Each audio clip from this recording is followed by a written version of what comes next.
Hey, it's your guy, Sojourner Kai, and today I'm going to be explaining why I rejected this video in particular. Fantastic Beasts and Where to Find Them is probably one of my least favorite movies as far as respecting a franchise and respecting how it was developed over the years. Just in general, this movie frustrated me a lot because Harry Potter was very much a thing that I enjoyed as a kid, and it inspired a lot of my creative writing just because of the way that the how would I put it? Just because of the way that the world building worked out and stuff, and I thought it was a great movie series just because of how it kept true to a specific path that it wanted to stay on.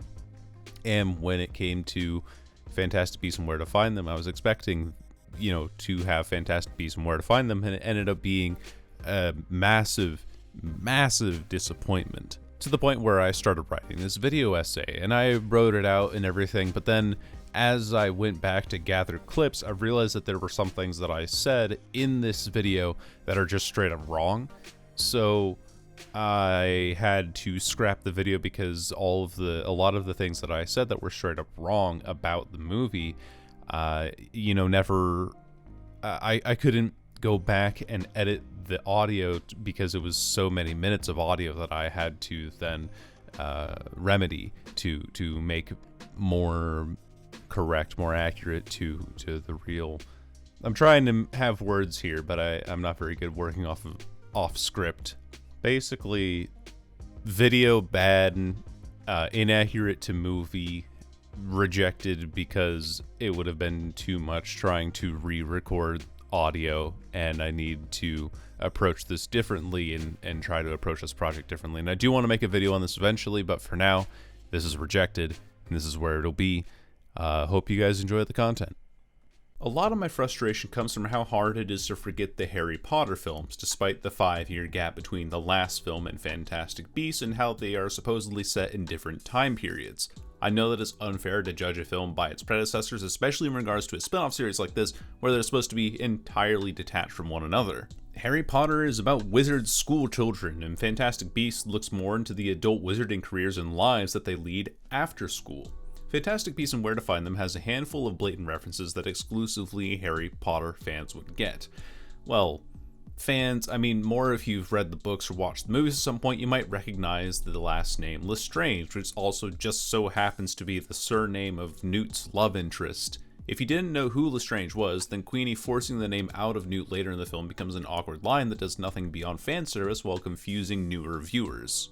Terms like Auror and Hogwarts are thrown around like the viewers already expected to know them. Characters like McGonagall and Dumbledore even make appearances later in this film series, both of whom I'd guess that a new viewer wouldn't really care about. Other things are easy enough to understand and almost whimsical, like how Newt Scamander has an entire world inside of his suitcase, but outside of what this film can establish for a new viewer, there are far too many ties to the Harry Potter series for this film to feel separate enough to judge it as its own thing. What we're then left with is a film that tries to ride out a wave of nostalgia for the wizarding world established in Harry Potter while doing as little possible to make it a compelling factor.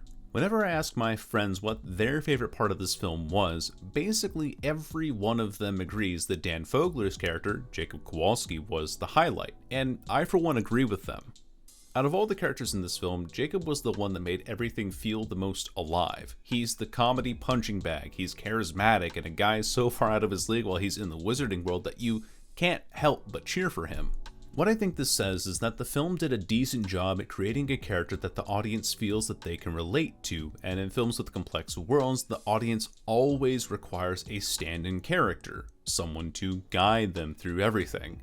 Yet as much as he was supposed to be a supporting character, so much of the conflict of the film centers around him. A lot of the scenarios that the characters find themselves in usually have Jacob as the highlight. The giant CG rhino in the New York Zoo, or the scene where they catch the kleptomaniac mole, both have Jacob as the main attraction, even if he's not the one exactly involved in the capture of the creature.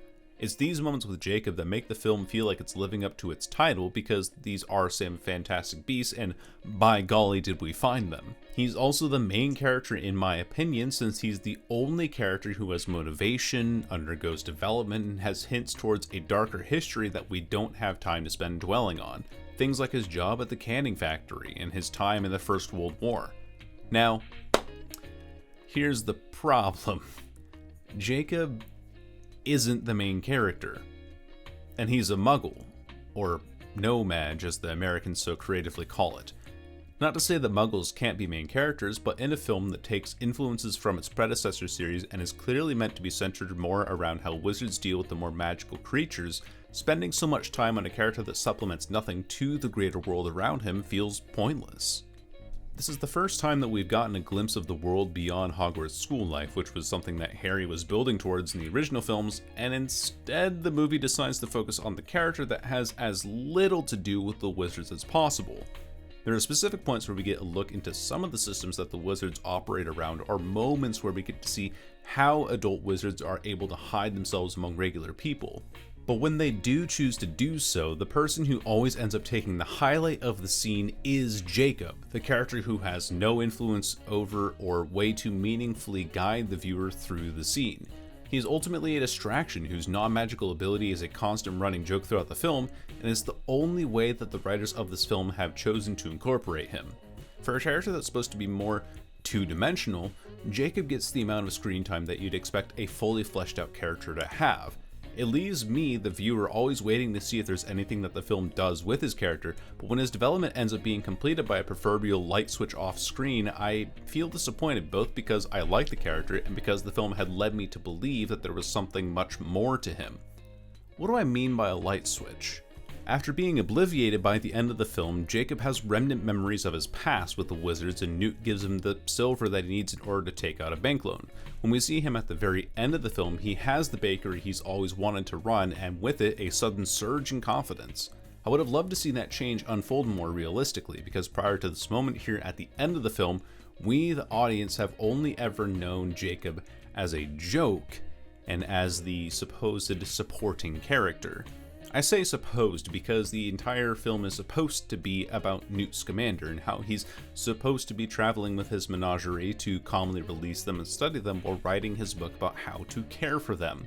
I also mentioned earlier that the audience needs a standing character to guide them through the world of the film, and that's not going to be, nor should it be, Jacob when the future author of A Guide to Magical Creatures is right there. Every time I hear the main character's name, I hear Newt's Commander instead of Newt Scamander. You two are now cursed with this knowledge. Suffer. Newt is the highlight of the first scene of the film, and he ends up being the main person that confronts the main conflict of the film at the end, while also revealing and handing in the villain. He's in every scene with the characters during their captures, along with one other small itty-bitty teeny tiny detail. The movie is named after the book that he's known for in Harry Potter. By all rights, he should feel like the main character of the film, but he genuinely doesn't have the depth as a character to feel like he is. Jacob has very little development, but at least there's something there. Meanwhile, Newt starts and ends the film having the same antisocial personality quirks and with the same philosophy that you should always just be really kind to animals. The latter part should definitely never change, but it would have been interesting for him to accept that the wizarding world does view these animals as dangerous and that his approach was flawed from the start.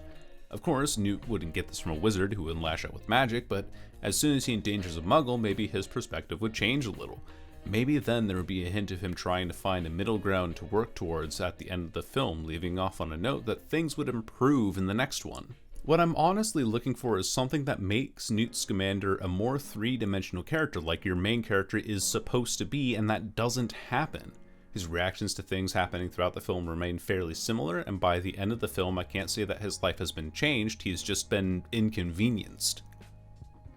I've already said my piece on Jacob, so I'm going to turn my attention instead to the other two wizards in this film, Queenie and Tina. Neither of these characters felt like they added a whole lot to the film themselves. Not to say that their characters were entirely boring, but rather that they felt unnecessary. In other films with an ensemble cast like Fantastic Beasts, every other character happens to be there because they fulfill a purpose and need something from the main character or have a similar goal. The main character's status as the main protagonist here is already dubious at best, and the reason for the motivation of these two just feels as convoluted and confusing. Tina runs into Newt after he causes a disturbance in a muggle bank involving Jacob and tries to hand him in. The Auror office tells Tina that she was disavowed recently. Her attempted arrest means nothing, especially after she grabs the wrong briefcase and hands over a case full of pastries. Furthermore, Tina pushes for Newt to wipe Jacob's memory as soon as he's been located to prevent the possibility of the secrets of the wizarding world reaching the Muggle world. And beyond that, the motivations for this character become relatively hard for me to track or fully understand.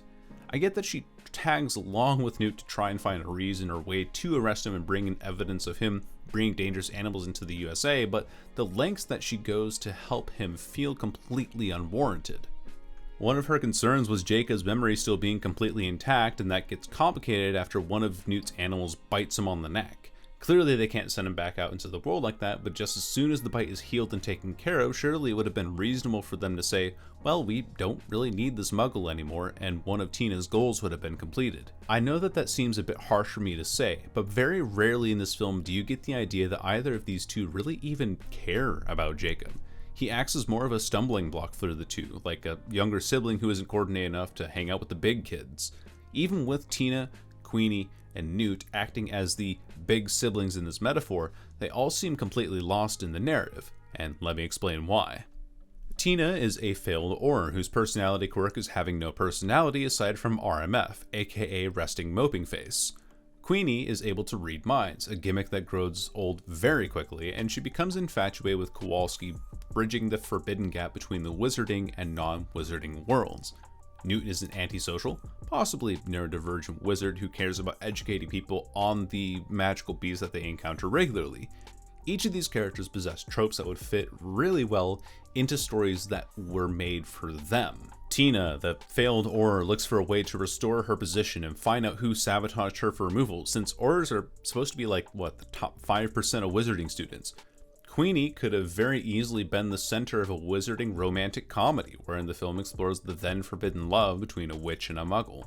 Newt could have been the main focus of a movie based around him already being in the United States as he gathers the last of his research to bring back to England for his book, and all he needs is to find his one last creature, the elusive invisible dragon who resides in the Gothic architecture of 1930s New York. And even crazier still, with all of these prompts that I came up with, I can imagine a film where the other two are perfect supporting characters. For example, in the prompt that I wrote for Queenie, you could very easily write Tina in as the antagonist to the film. Her no-nonsense attitude would fit perfectly in a situation where her carefree sister, Queenie, tries to break the rules, possibly with Newt and his creatures being a helpful diversion throughout. And what did we get instead?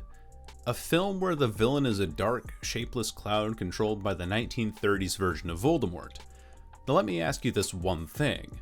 Where do any of these characters fit into this narrative? You could hypothetically argue that this was a good setting for Tina to get her development, but she doesn't do anything significant in this film aside from inconvenience Newt when she gets the chance. If this was a film about her, Newt wouldn't have been the opening shot or the main focus of their first interaction, and Jacob wouldn't have been as three-dimensional of a character. In short, I find it absolutely criminal that the most interesting thing about a film about wizards that was perfectly set up to deal with more Potterverse lore was the character that wasn't even remotely connected to it. I've never been to New York. My mother and my sister have though, and from what photos they brought back from there, it seems like a fairly busy city with a multitude of things to do and see. Even if most of the city is confined to a concrete jungle and is a crack haven, the city itself is interesting in the way that some shops can seemingly pop out of nowhere and give some specific street-to-street corners their own rebellious personality. Of course, this is all anecdotal and based on a 21st century perspective, whereas the characters in Fantastic Beasts are dealing with an early 20th century New York. Then again, if I am to take similar anecdotes in the form of archived museum photos from that time period, New York is still vibrant, if less busy. So why on earth is everything so gray here? I swear, there's hardly a splash of color in this film unless we're inside one of the film's designated safe areas. Tina and Queenie's house, or Newt's briefcase, for instance. Otherwise, most everything is a flat, matte gray or black, with the only real color being supplemented by set details or actors' faces, and even then, those often feel like the saturation levels have been turned down a few notches too many. Every car has a black cab, everyone's dressed in grays or blacks, and etc. That might be the film's way of showing how Newt views the world around him, just a flat, colorless plane, and that would be fine if Newt was made to be a character in a story that he probably belongs in, but he isn't, as I've already pointed out. Think back to the Harry Potter films again, especially the first one, where everything is made to be whimsical in order to fit this young child's first perception of the wizarding world. We all know that London is a shithole, but the creators of those films didn't seem to mind splashing color into their environments. Even the browns of the walls and the greens of the forest are prominent, yet not overbearing. With Fantastic Beasts, any of the shots that would potentially have color in them are either reserved for specific set locations or are shot at night so that the film has a reason to make them as dark as possible. Take the zoo scene for example, where the Central Park Zoo is most identifiable by its archways and structures of bright red brick.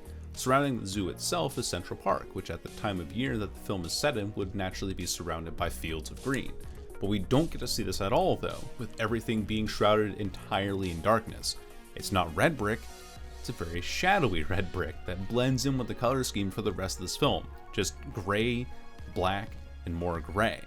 For that reason, I can't ignore the fact that these color choices have been made intentionally, and in my honest opinion, I believe that they're horrible choices given the material that was proposed to us. Again, I'm reminded of how colorful and fun the first few Harry Potter films were, because if there was ever a film that could be made to match their appearance, it would be the film that was designed to be about the mystical creatures that we saw in the background of those films. So that begs the question of, was this film really designed the way that I saw it in my head? Well, let me put it this way then. When you title the film after a famous piece of literature in the Harry Potter series that fans all know is supposed to be the comprehensive guide to all magical creatures, the last thing you'd expect it to look or write like is some B-listed AMC police drama. There are so many supporting characters in this film that pull the plot in so many different ways that it's impossible to keep track of them all, as if the film wants every character to be the main character. When we're introduced to Kowalski, his main character point is the conflict he has with the bank not offering him a loan due to his lack of collateral, and there's a whole scene that plays out around this very interaction. With Tina, we're given a sort of build-up in the form of the house elf in the elevator, followed by this really weird and unwarranted morality speech from her supervisor. Newt gets the opening shot in his conflict with the border officer at the dock, and finally we have Graves and his ongoing investigation that combines forces with Tina's supervisor. Aside from Queenie, who really is the only character that feels like a supporting character in this movie, every one of these characters has their own rising action that feels unique to them, as in there's no possible way that what Newt has to say to the Muggle border officer is at all pertinent to how Tina lost her position as an Auror. Both instances feel like the starts to separate stories that could have been their own films, but the point that I'm trying to get to here is that this movie suffers way too much from the classic show don't tell conundrum. For those of you who have never done creative writing before, show don't tell basically boils down to giving your audience the information that they need without outright telling them every subtle detail. Whether that's through giving like minute hints or insinuated off-page events that happen to your characters, the idea is that not everything that happens to everyone needs to be explained in full detail all the time. The details that are necessary will make themselves clear in due time, and your readers will feel smarter for it when they arrive at those conclusions themselves. Usually the only character that needs their actions explained in more precise details is the main character, which, as I've said many times already in this video, Newt Scamander is supposed to be that since the film is titled after his works, even though he doesn't feel like it. Therefore, we don't need to know exactly how the conversation between Kowalski and the bank manager went. We can infer those details through conversations that the characters have later in the film. In a word, subtlety. This movie completely lacks subtlety, and yet it's performed in such a dark and brooding atmosphere that even being able to laugh at the absurdity and lack of subtlety just isn't possible. I found Fantastic Beasts and Where to Find Them to be an unpleasant departure from the insinuated source material. Between the crossing of genres, drab cinematography, and often awkward writing that fails to find a direction or unique sense of identity that solidly separates it from the more recent films of its predecessor series, I had a terrible time watching it. It made over $800 million in the box office. Thanks everyone for watching. Hope you all enjoyed this intermittent video while I work on other things behind the scenes. My Danganronpa video is slowly making progress, and I'll probably have it ready by sometime next year. When that will be exactly, I have no idea, but if you subscribe and hit the notification bell thingy, YouTube might send you a notification that it's been uploaded, though I've been told that that's not consistent at all. But until then, I've been Sojourner Kai, and as always, safe travels, and goodbye.